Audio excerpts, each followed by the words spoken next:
So over the years, I have noticed there are more and more videos of suburbs killing our independence, or why people are leaving the suburbs. The suburbs are ugly eyesores in America. Suburbs are what destroyed America, or why you need to leave the suburbs, or that it's not a place to raise your kids.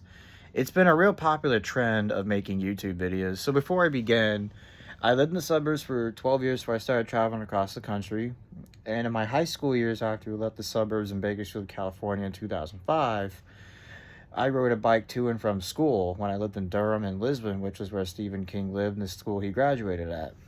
So I would ride my bike. It was 2.5 miles, 15-minute bike ride up and down some hills.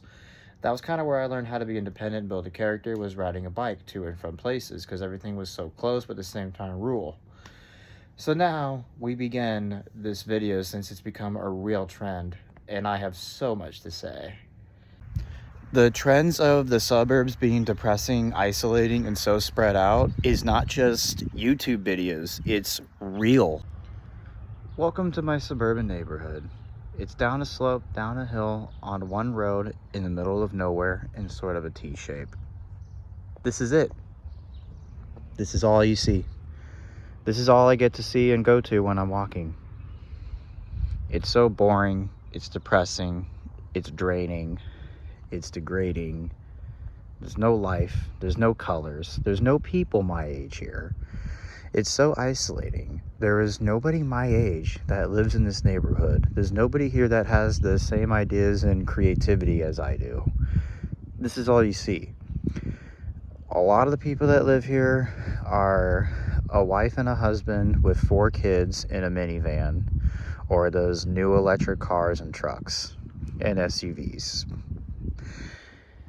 Many of them think that they are special because they are in some fancy rich neighborhood.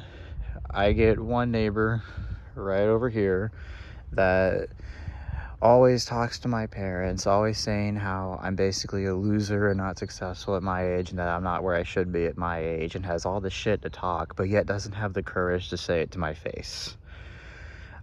I don't really say anything. I just pretend she doesn't exist because, well, people like that aren't worth my time. I went from having my first apartment in San Diego, California, where the rent was $1,640. My second apartment was down the street from here. That was 910 square feet to myself during the lockdown. And my third and last apartment was Miami, Florida. The second apartment was $1,170 on rent, and the third one in Miami was $1,425 on rent. After the economy sloped downhill, everything I had was all gone, and now I had to go back to the suburbs and start over.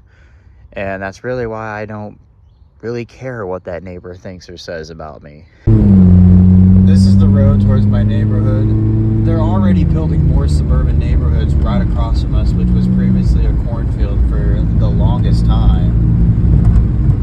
And this all was a cornfield, but is now houses. Like, they're building more and more suburban development, making the problem worse than it already is. In a time where people my age or younger are fleeing the suburbs in droves because they're sick of all the spread out distances.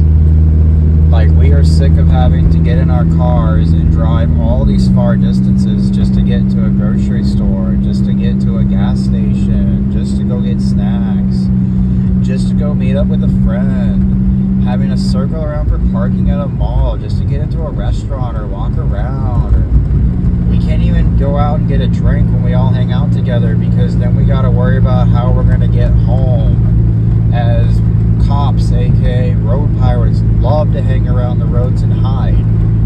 Like, there's sheriffs that love to hide right in this park late at night, probably to look out for drunk drivers. But when you're on the road, you always have fear of, am I going to be pulled over? Am I going to get into a car accident and die? Is a cop gonna abuse his power and pull me over for the dumbest things like that happened in Maine that I mentioned in one of my older videos? Either way, you just always have fear of driving and going out, and it just makes you really want to stay at home because it just seems like too much of a hassle. Like, look how long I've been driving. I haven't even been driving for 2 minutes, and I'm not even halfway to my destination. Like, everything is so spread out. Right over here is the closest establishment to the neighborhood, which is the WF gas station. It's about 2.5 miles, about maybe a 5 to 8 minute drive.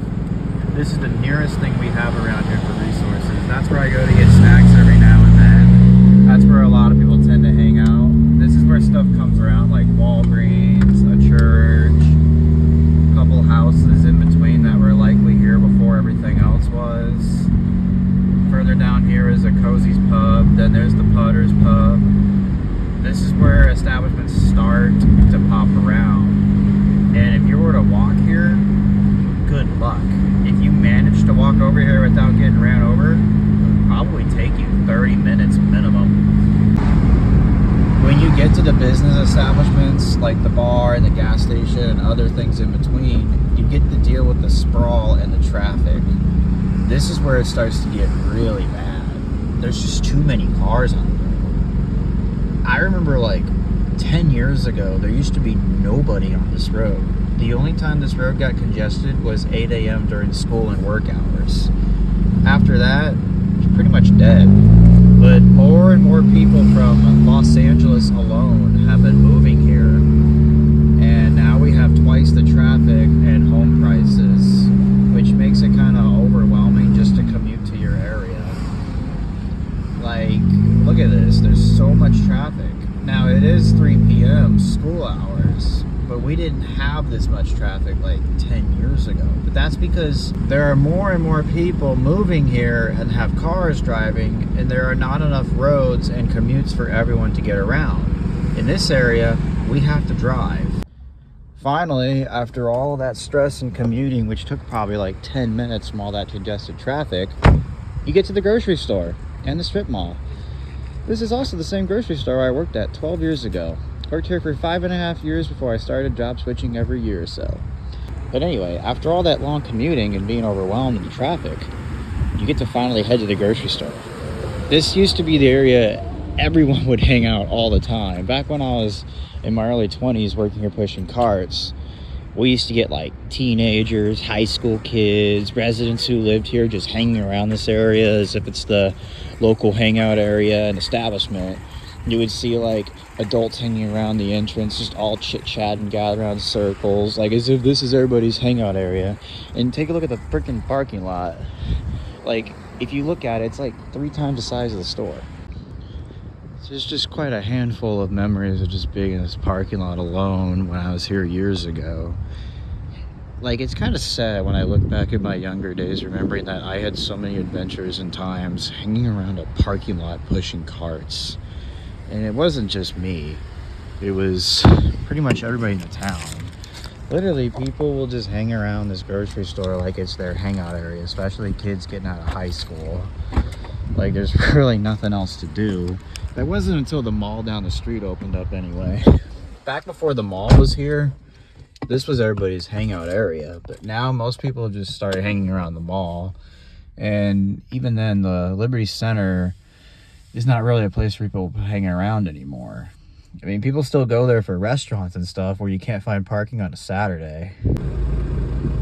Gas prices here are $3.49. They were about $3.19 last week. But all of this commute, all of this driving, all of this traffic, all of these red lights, sitting around, wasting time, commuting in a car when we could have built walkable cities. But no. You get to spend a ton of money owning a car, maintaining it, repairing it, insuring it, and registering it. And with inflation on the rise for cars alone, no one can afford to own, maintain, repair, and register and insure a car on minimum wage, let alone $18 an hour if you're living rent-free. It's not an affordable source of transportation. Like, the car does not represent freedom one bit. Like, you gotta register it every year.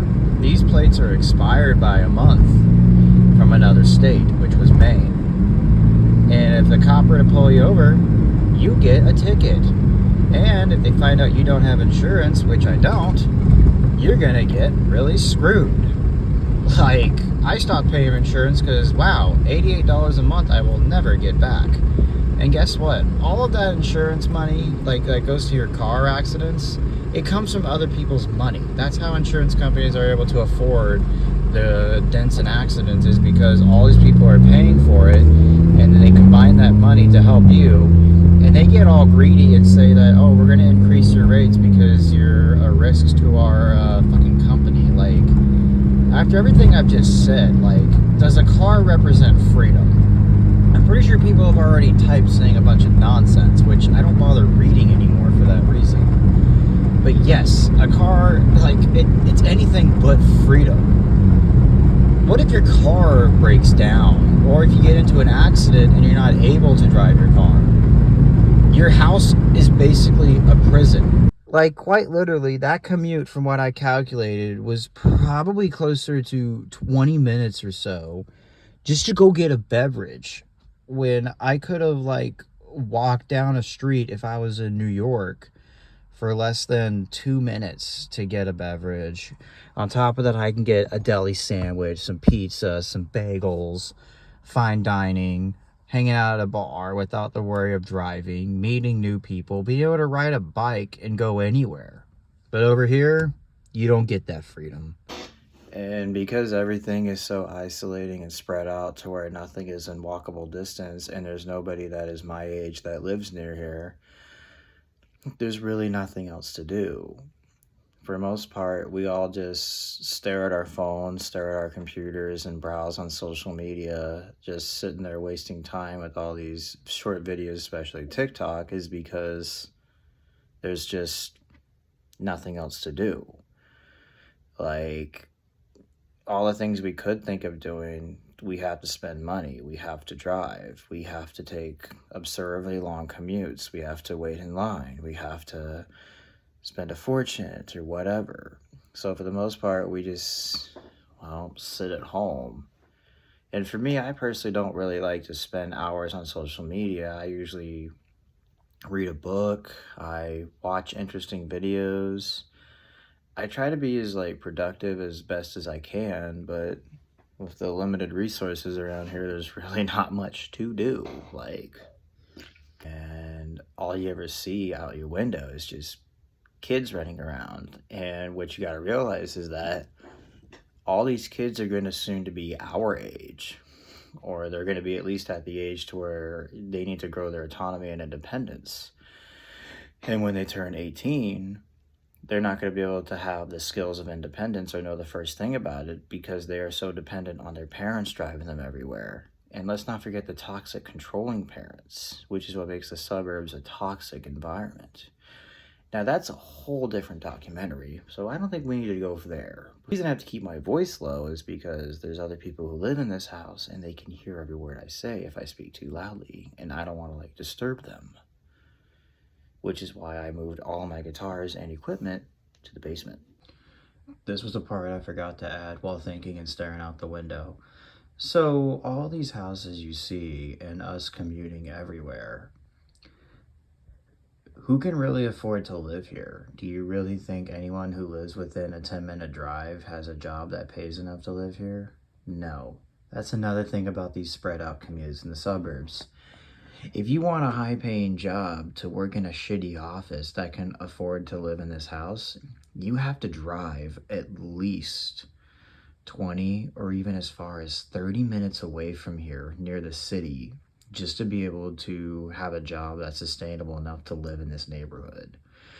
We live all the way out in this area, but a nearest high-paying job is about 30 miles away, or minimum of 15 miles.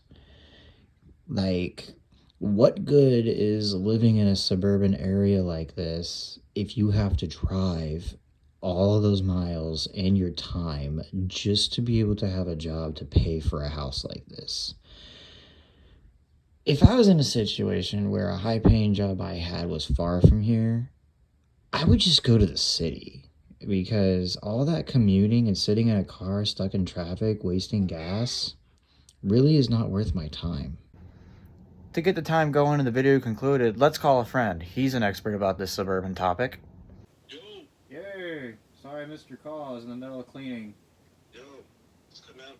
I had to turn on the other phone so I could record the video of the phone call about the suburban development. I finished, but Oh, yeah, I forgot. Yeah, I pretty much finished it. Now we just gotta finish your dialogue about it. Well, so what'd you say already? Pretty much, I What were you said. on?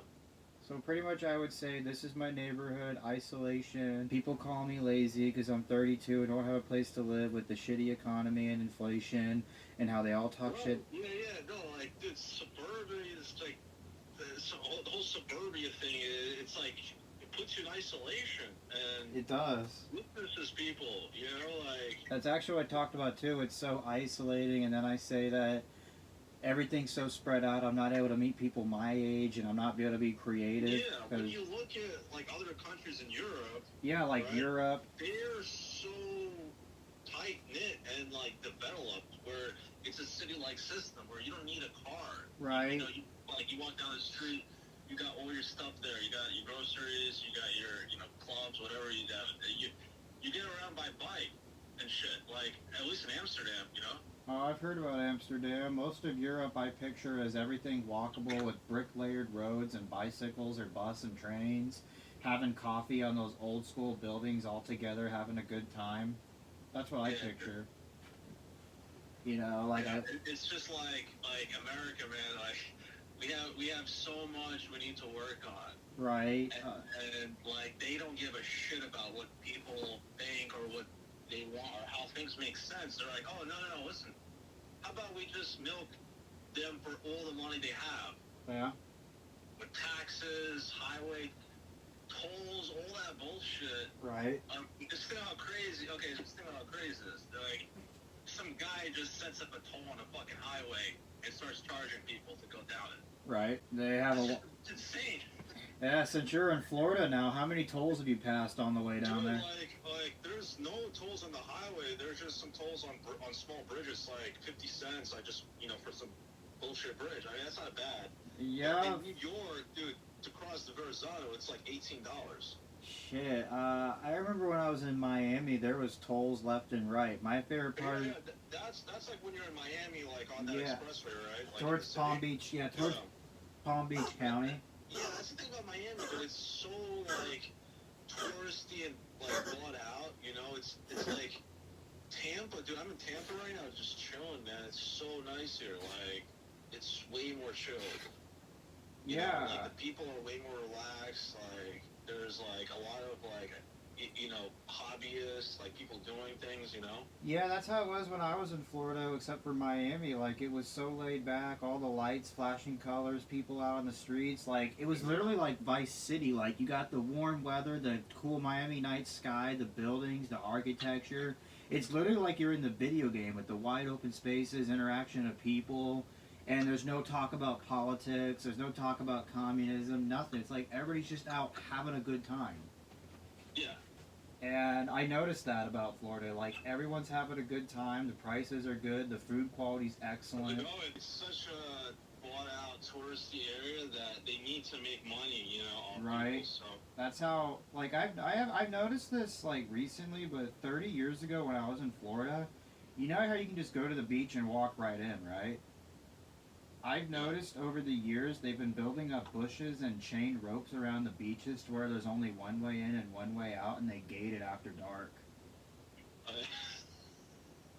Like, I've noticed that mostly in my. And like, this is like another thing you can add to that is the concept of society where we live on a planet, right? Yeah. And nature exists from just on the planet. Like, it's like, whatever you want to believe, God, universe, energy, some shit, right? Yeah. And some guy just comes out and he's like, yo, I'm going to start charging people money to go on a beach right. that is part of, like, nature. Like, and when you're there, it's just that, like, that concept, and, like, people are, like, so asleep about it. They're just yeah, whatever, I'll pay the fucking toll.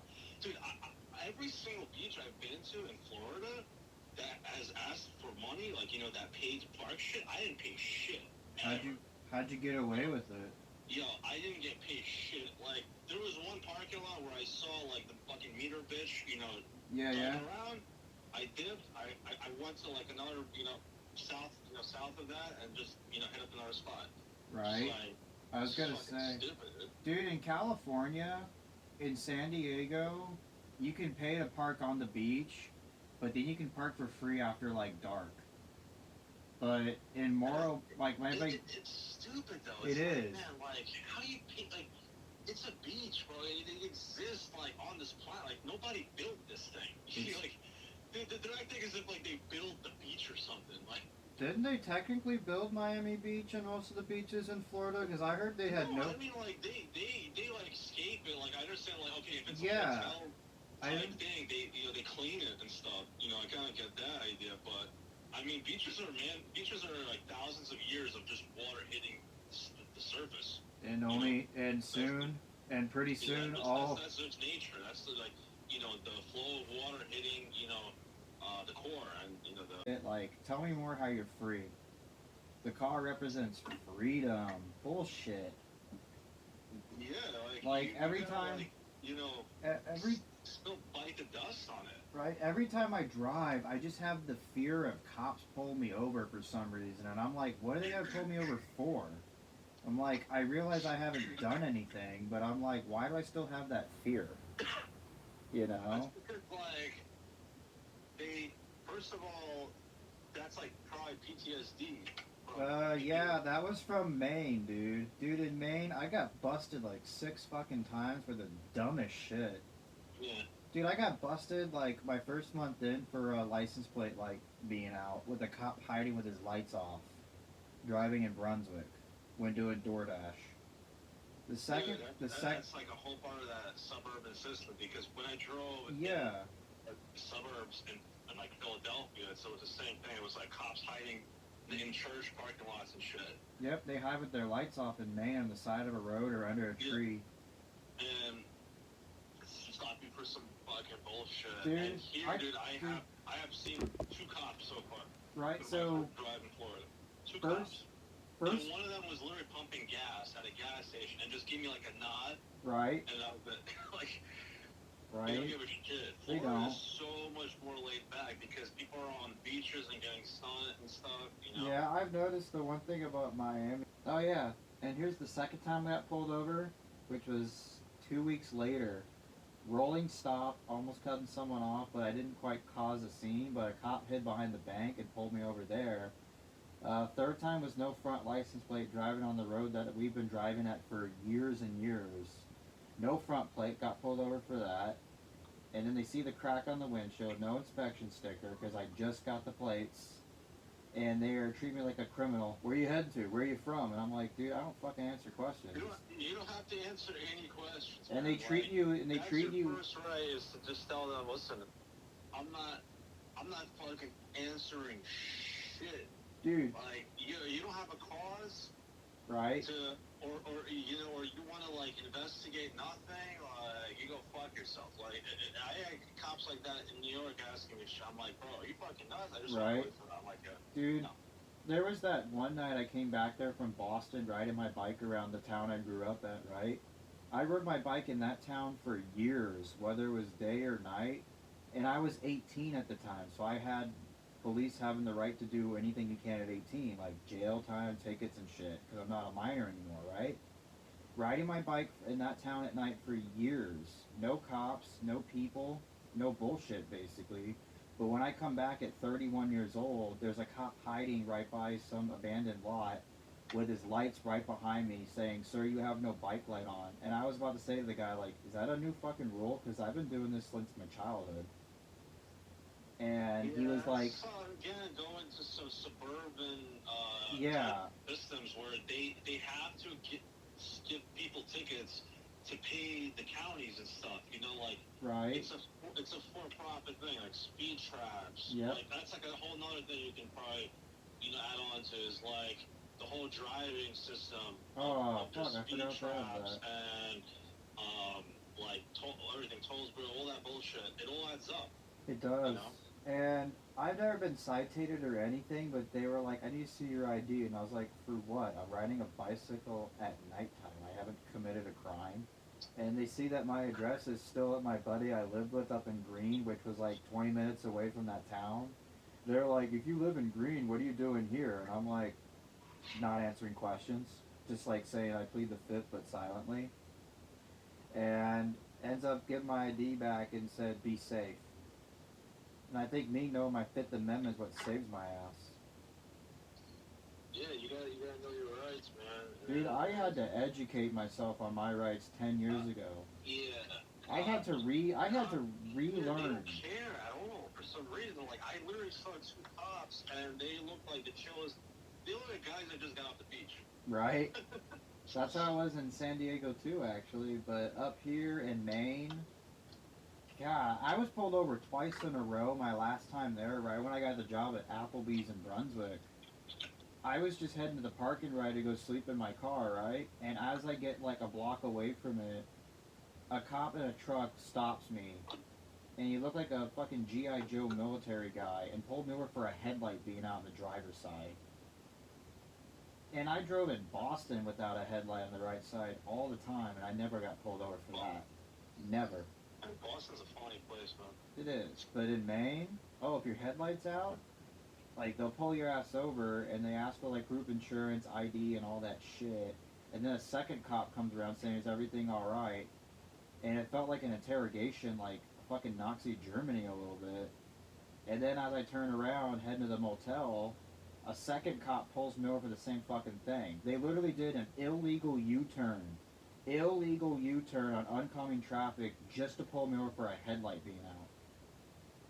And they heard on the walkie say, did you make any money, man? You should just come down here, man. I'm not making shit, dude. I've been out of a job forever. I'm not even able to get a job. I tried a night shift at another grocery store, never heard back. That bartending place I talked to you about, never heard back. They said, oh, we hired someone else over you, and I decided to write them a bad review saying your food sucks anyway. And said, like, they said they were hiring and that they had other applicants, and why should they hire me? I'm like, oh, you guys have applicants in a system where nobody wants to work anymore? How delightful to hear that. You know?